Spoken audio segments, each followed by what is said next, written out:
What's going on, everybody? Back at you again with another indie fighting game spotlight video, and yet again we're talking about Blazing Strike. Now, unless something else comes up after this that's pretty major, I promise you for the time being this will be the last Blazing Strike video, because I know some of you want me to cover a bunch of the other interesting indie fighting games that are out there. Believe me, I have quite a list of things I want to cover. We'll get to that, but I did want to put this video out for a multitude of reasons. Another Blazing Strike trailer has been released, but before we get to that particular trailer, I do want to address a couple of things beforehand, because I've seen some questions that were asked in some of my other Blazing Strike videos. Now, just in case you're not in the Discord and for one reason or another, whether you don't want to make an account for Discord or maybe Discord is not your thing, I do want to fill some of you in on some information that I did find out.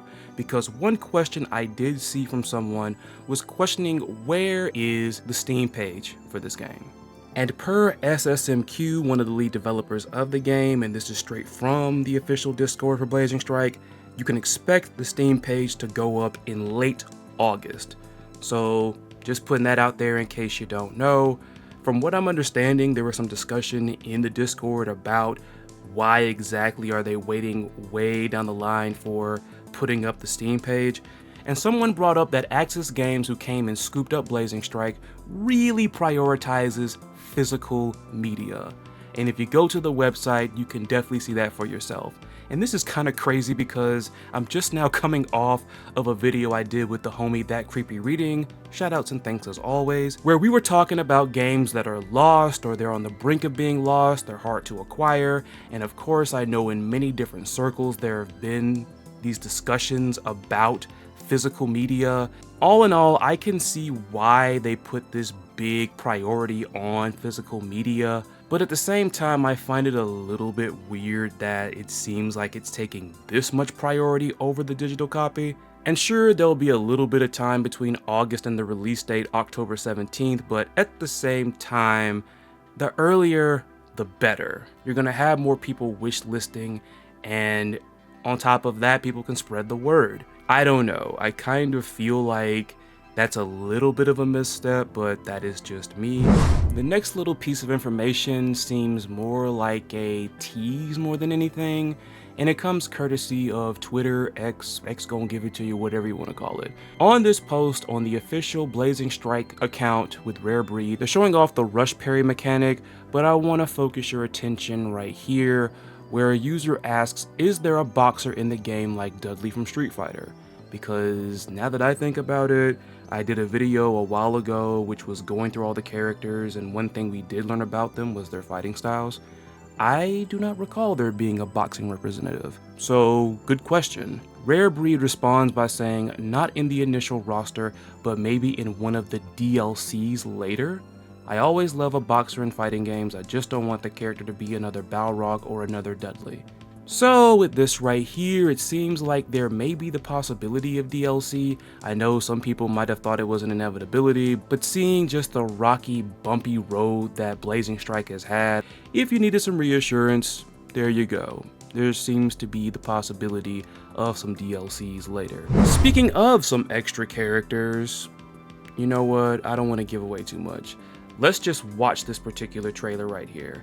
Well, I will tell you one thing right off the bat, this trailer is going to look very familiar and similar to the previous one that I covered on this channel. However, when you look at the title there's some Japanese, and I'm going to downsize this right quick.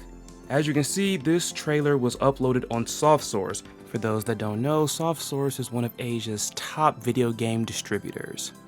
So this is the Japanese or Asian trailer for Blazing Strike. Alright, so that's enough jabbering out of me. Let's get right to this trailer.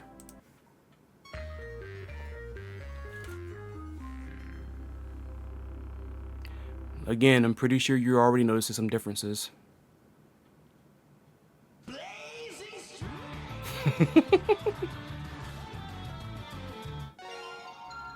At the start screen.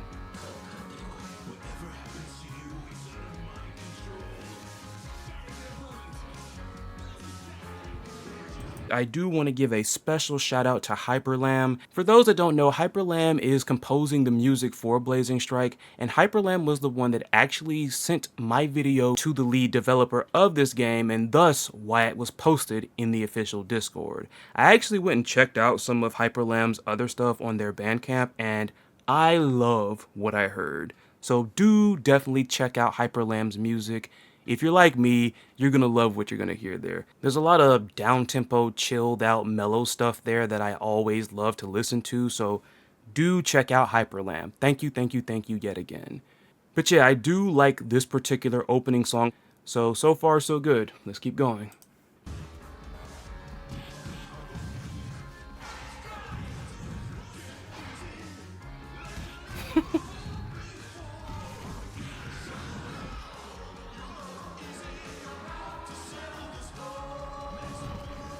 Whole lot of Jake and Shinsuke action, sheesh. But these are the two guys. Ryohei and Oro. We saw that. Still looks cool.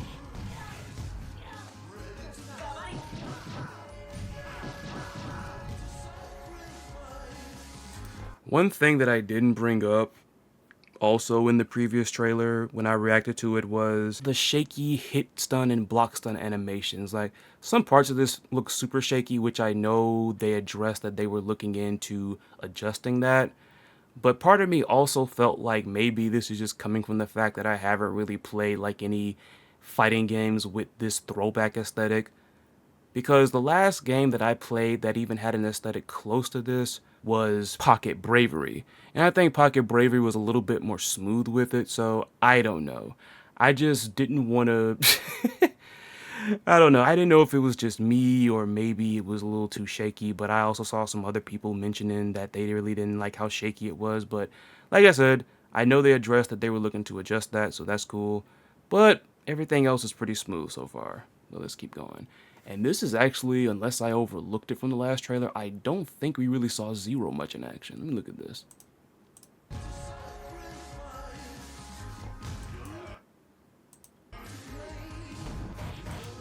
Wait a minute. That is going to be very funny if that is his default stance. I want to say that that is like a flight stance for him or whatever. But if this is like his regular stance, like, that's gonna be weird. That's gonna be weird. I'm pretty sure it's a fly. Ah, Nagi. Ugh, freaking Alexander, man.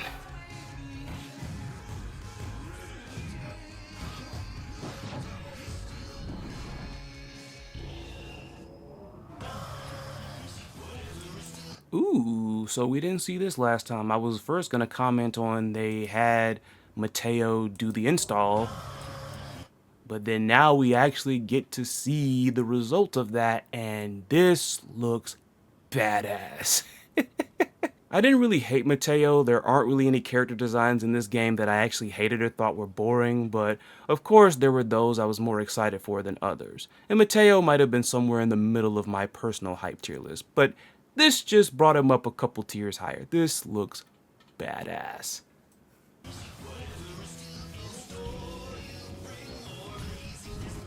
Ah, he had armor on that. So is he gonna be like a Terminator? Where it's like for that, for the duration of that mode, he's gonna have like super armor? That's crazy.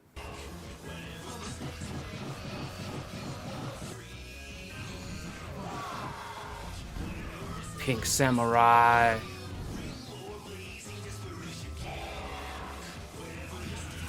All the mentions of blazing in this song makes me wonder, like, is this like one of the game's themes? We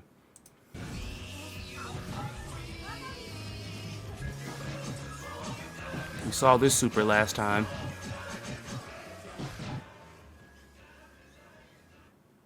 Let's see what you're made of. Uh-oh. Uh-oh.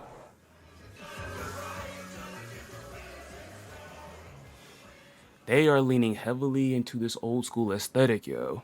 Alright, we're gonna head back here because, of course, you might have seen two characters that, unless you've been really digging heavily into this game, you might not be familiar with them. Because we didn't see a profile for either of these characters when we went through them last time.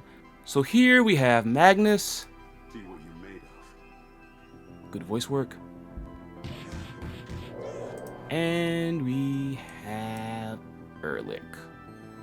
Now some of you are probably wondering, what do you mean for people that were digging deep into this game? How would they possibly know about them seeing we didn't see any profiles for them? For starters, while it was true that we didn't see a profile for them when we went through the character profiles last time, there were mentions of Magnus and Erlich. Another instance actually takes us over to the Blazing Strike website on numbskullgames.com, where if you look down here at the features, it says, a colorful cast, select from 14 unique playable fighters, and play against 3 hidden bosses.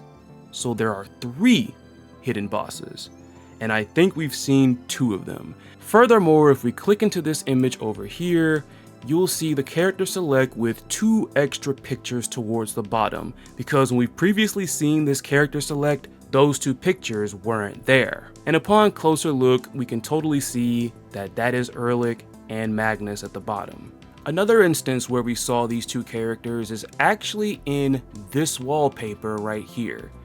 Of course, as you look around, you can see plenty of familiar faces, but if you look towards the top, you'll see Erlich and Magnus.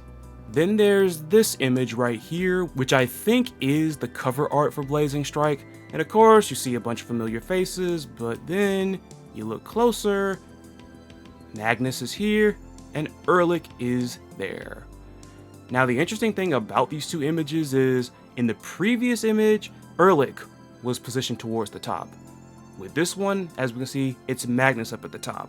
So I honestly don't know between the 2 of them which one is the final boss. It could be either of them, and given the instances where they're mentioned in some character profiles, they're clearly a unit.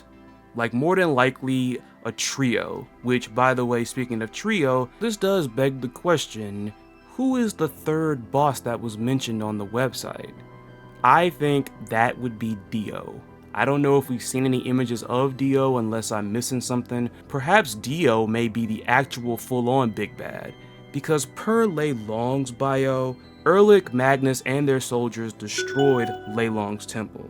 Fast forward to Mochizuki's profile, she takes orders from Dio and Erlich.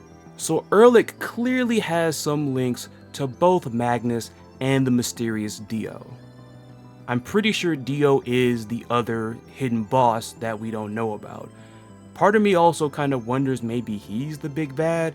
Is this some type of deal where you have Erlich and Magnus are the ones that are being presented to us and they are answering to an even higher power? I don't know. But yeah, that's all I got for this one. Again, I do like how the game is looking, minus a couple of the animations that are a little bit shaky and they look a little bit weird. Like I said, maybe it's just the fact that I haven't played anything old school looking like this in quite a while.